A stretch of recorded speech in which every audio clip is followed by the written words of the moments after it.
So for this one is part C. We are having a look at proving this relationship here, this formula here.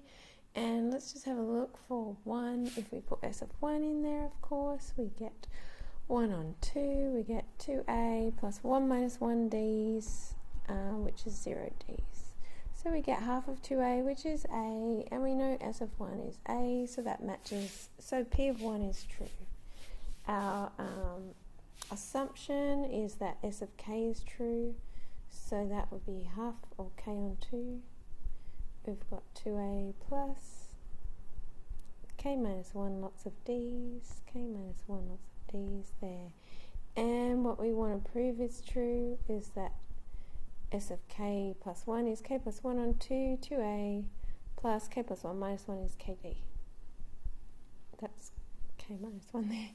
Alright, so what we can do is use the recursive equation. So S of k plus 1, if we just rearrange it a little bit, it'll be S of k plus, oops, I'm looking at the wrong one, looking at this one.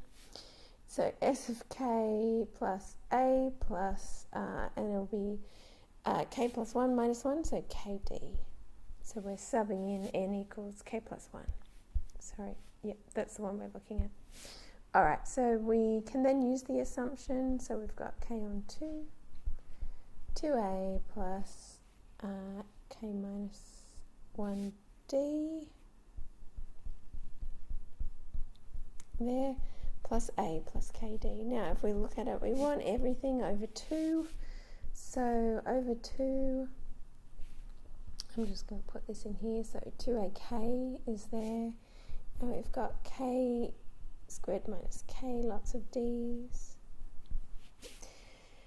And over 2, we would have to double that stuff. So we've got 2a and 2kd's. Alright, putting that all together. So we've got a half there. If I have a look, I've got 2a's and 2ak.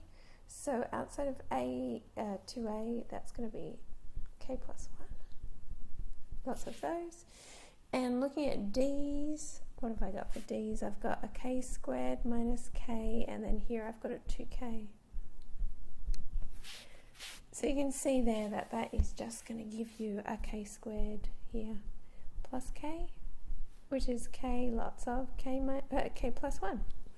So now we can factorize by k plus 1 for both of them.